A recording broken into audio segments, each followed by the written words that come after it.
El hombre que vendió México. Jugando a la guerra, 3 niñitos fusilaron a una sirvienta. El 18 de diciembre de 1951, este macabro encabezado le dio vuelta a México en la primera plana del periódico Excelsior. Pero espera, ¿esto no era un video sobre un político mexicano? Pues te presento el primero de muchos más que vendrían varios años después. Estoy hablando de los encabezados de periódico que protagonizó el expresidente Carlos Salinas de Gortari.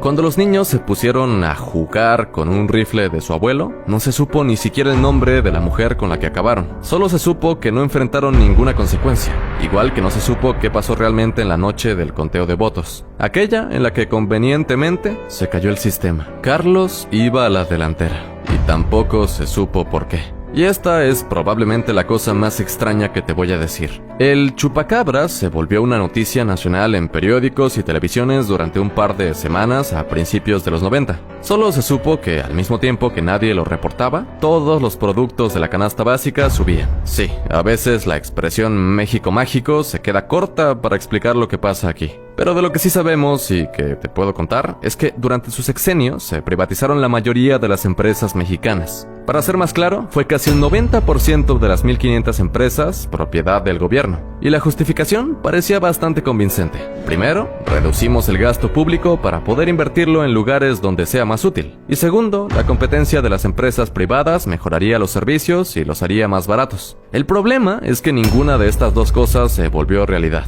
Luego de su sexenio, el país entró en una de las peores crisis económicas de su historia, y los servicios que ofrecen algunas de las empresas que privatizó son conocidos por ser bastante malos. Y por si fuera poco, si revisas la lista de las personas más ricas de México, varios de los puestos más altos le deben su fortuna a las empresas que compraron durante el sexenio de Salinas de Gortari. Y te voy a dar 2 ejemplos bastante claros. Son 2 personas de las que ya has oído mucho. El que hasta hace unos años era el hombre más rico del mundo, Carlos Slim, y el dueño de uno de los imperios más variados de México, Ricardo Salinas. Ambos compraron a un precio extremadamente rebajado y por subasta pública Telmex e Imevisión, respectivamente. Antes de que Grupo Electra naciera y se volviera un imperio internacional, Ricardo compró Imevisión en 1993. Curiosamente, una familia de empresarios con conexiones con el mundo del entretenimiento y otras televisoras resultaron los ganadores de la subasta pública. ¡Qué coincidencia!, ¿no?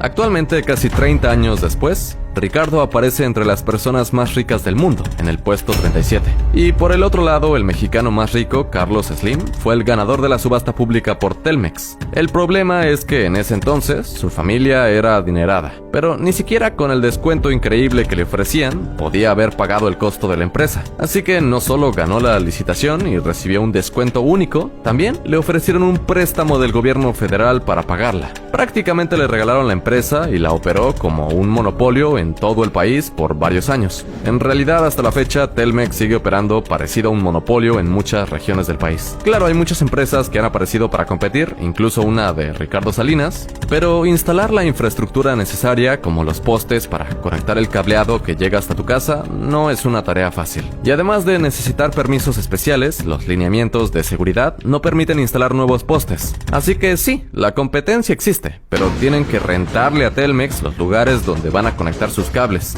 Y estos son solo los 2 ejemplos más famosos. Pero recuerda que vendieron más de 1.300 empresas, y los descuentos fueron tan grandes que la idea de reducir el gasto público resultó una completa farsa. El gobierno dejó de pagar los gastos de operación de estas compañías, pero todo lo que habían invertido y la infraestructura que tenían, todo fue vendido por un costo tan bajo que significó una pérdida millonaria. Pero afortunadamente, como todo esto es información pública, el gobierno pudo preparar una investigación y finalmente llevarlo a la justicia. Recientemente, el expresidente Carlos Salinas de Gortari fue arrestado y... no, bueno, olvida eso. En realidad parece que vive en un castillo en Irlanda.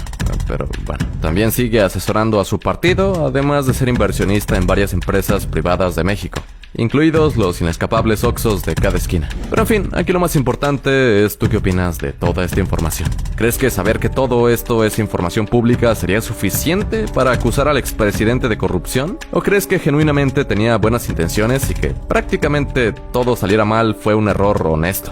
Déjamelo aquí abajo en los comentarios. Y ya sabes que yo soy el Pister, y tú y yo nos vemos hasta la próxima.